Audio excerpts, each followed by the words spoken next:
Testing,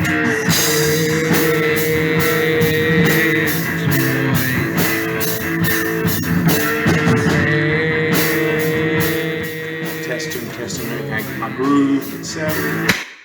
Welcome back to the Nerd Cave for this long-anticipated episode about the Neca Super Shredder. Released last year, got some really cool stories, got a little bit of nostalgia as we talked about in the last episode concerning these figures. But before we go any further, let's talk a little bit about where this figure came from. It came from one of my all-time favorite movies, the 1991 Teenage Mutant Ninja Turtles Secret of the Ooze. It was a movie that my dad took me to the theater to see. One of my greatest memories, probably my first movie. It was either that or Disney's Aladdin. I can't remember which came out first. It was my first movie ever going to the movie theaters. So a lot of memories, and I know a lot of people love the first Teenage Mutant Ninja Turtle movie. Great movie. One of my earliest crushes was on Judith Hogue. I got her signature here in the Nerd Cave and one of her action figures. So that's obvious that I'm a fan of that movie, but I gotta admit, of all the Turtles movies, this is my favorite. And with that said, this is an awesome character. Of all the supervillains out there, this one was unrealistic. How he drank the ooze at the end of the movie, spoiler alert, but hey, it's an old movie. You should have seen it by now. But how he drank that ooze, and not only did he mutate, his clothes and armor mutated, but you know, that's one of those things that makes movies so glorious, is that it doesn't have to make sense to be totally awesome. Radical dude, anyway. Cowabunga, I guess we know all these turtle references. So with that, we're going to move right along. Help us out, please. We at Safe Toys are shooting for a goal of 1,000 subscribers by January 1st, which is when we're going to do the more hardcore, if you will, launch of Safe Toys. We're kind of doing a soft one right now to get us through these 3 months with new staff. Our producer, Marcellus Crowley. Sorry, man, for mispronouncing your name. My tongue got tied there. But bringing him on, putting more responsibilities on our director, Sonny Housley. So got a lot of transitions we wanted to work through leading up to next year, 2022. So help us hit that goal. Like, subscribe, and hey, share this video to as many of your friends as possible. And let's get started. I'll meet you over at the review booth. As the thumbnail suggests, this is not your typical episode of the Save Toys show. This is an episode of What I Think. And with that, we will be talking about the Neca Super Shredder. But it's not going to be really a review of the figure, as I think it's pretty well been covered on YouTube.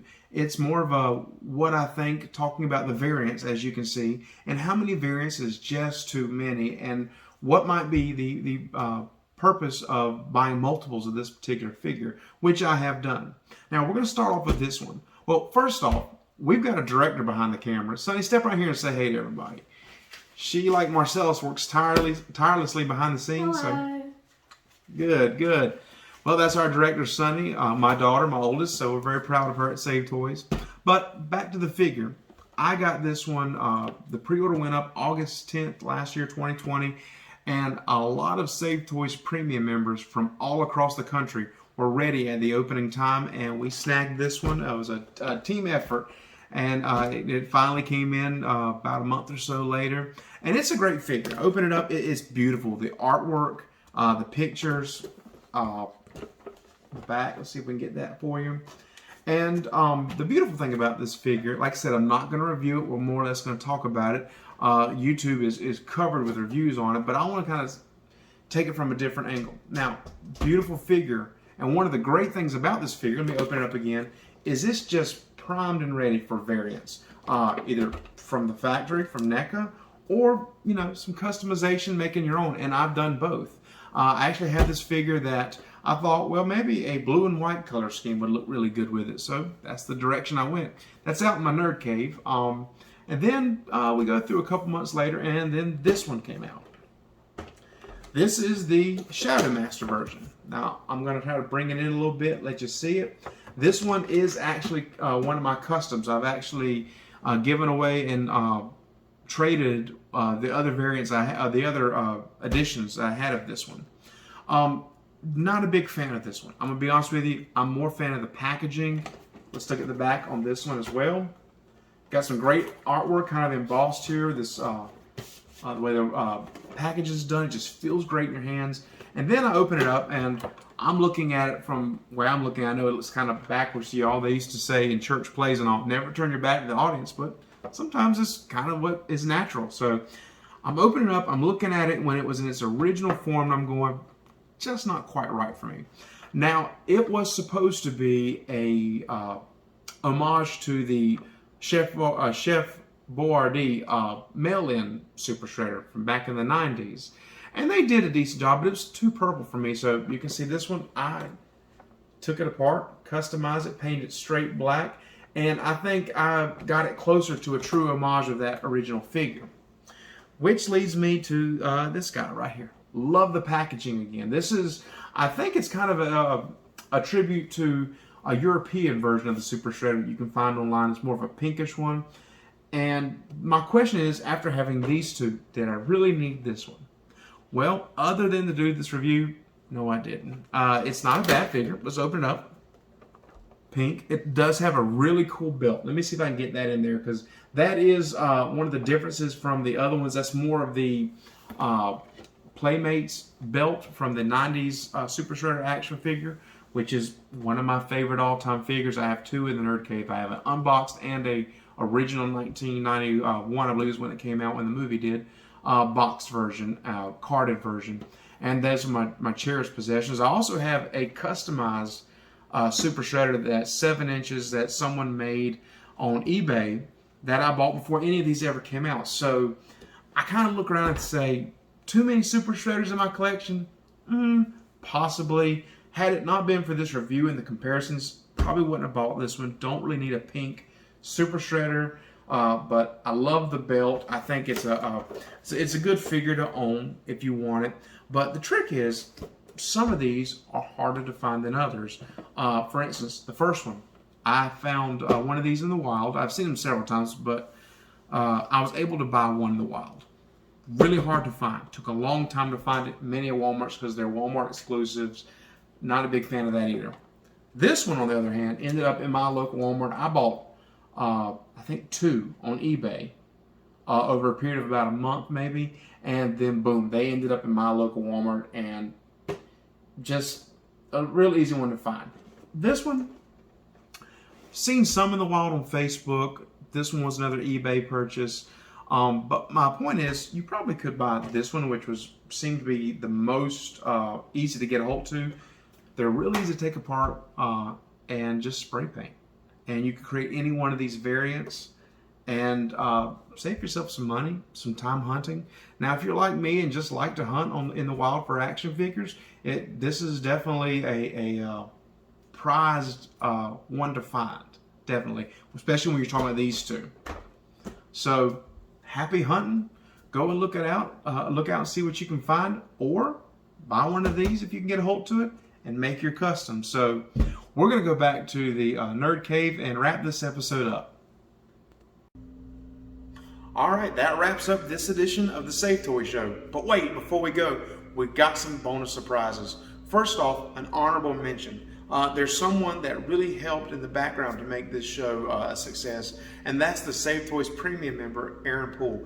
You might have remembered that he did the last episode. He sponsored the whole thing. And little backdrop on the story. So as you know from our previous segment, I had this figure right when it came out, was able to meet the pre-order and all. And but I was telling him a couple months ago about this episode, what I wanted to do. And lo and behold, he ordered me one, not knowing that I already had it. And it came at a time I'd come home late night from work and had a really rough week. And there it was. And it really boosted my spirits. So you never know what one little act of kindness could do for your neighbor, your friend, or your lovable Save Toys host. And before we go as well, we're also continuing with our devotion segment at the end of each episode. It's going to be headed up by our producer, Marcellus Criley. We're a Christian company, and we also want to expand the kingdom through nerddom. It's kind of our mission statement, if you will. And also, this is a way for you to get to know some of the employees of Save Toys and kind of get to know Marcellus. He's really doing a lot for us. So, without any further ado, if you like it, collect it. Marcellus, it's you, buddy. Well, thanks, Travis. Man, I really enjoyed that. And, honestly, I don't think you could have too many shredders. I mean, it's like too much fun, uh, a car too fast, goes too pretty. You can't have too many guitars, skateboards, um, video games, or whatnot, or toys. But, you know, my favorite one was the Shadow Master version. I like, I don't know, maybe it's just the color scheme, or maybe it's the box or whatnot. But I do like how you can take it and kind of customize it.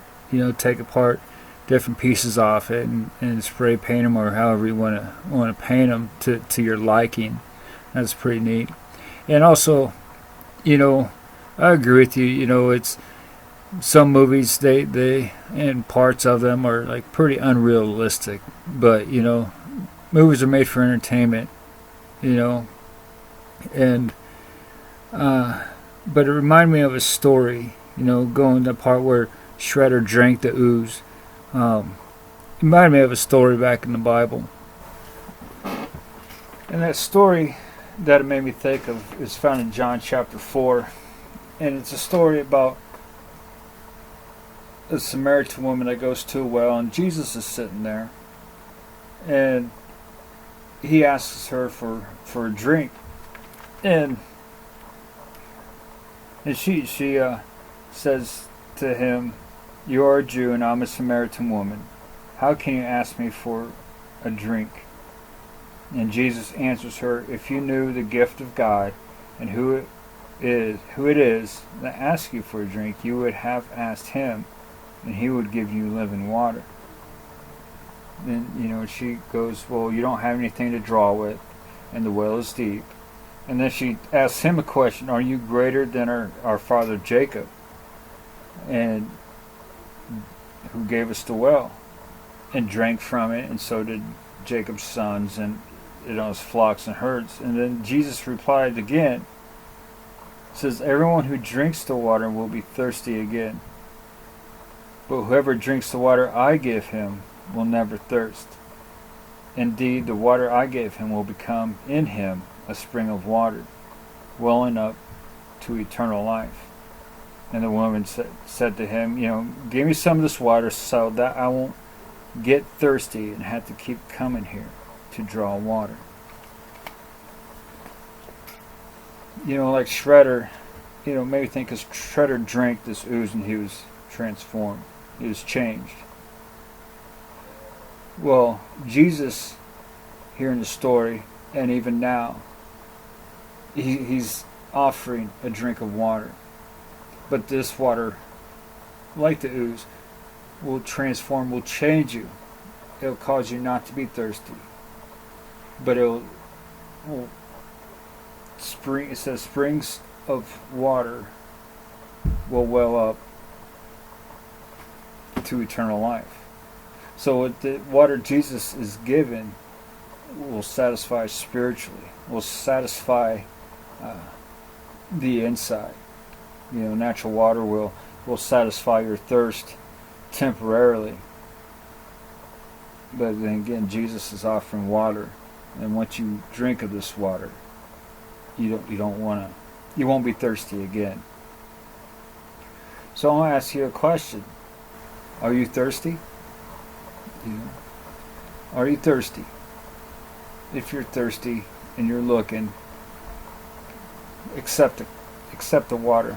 Accept the cup that Jesus is offering, because it not only quenches your thirst now, but it's saying that living water, life, will spring up from within you and just flow out all the way to eternity, to eternal life. So I want to encourage you, if you have not taken the drink of water that Jesus Christ offers, I want to encourage you to take it. Be transformed from the inside, not like on the outside like Shredder drinking ooze, but on the inside. Well, thanks for joining us again. Can't wait to see you guys next time on the next episode. It's going to be a good one. And remember just to like, subscribe, share. And as Travis says, if you like it, collection. Say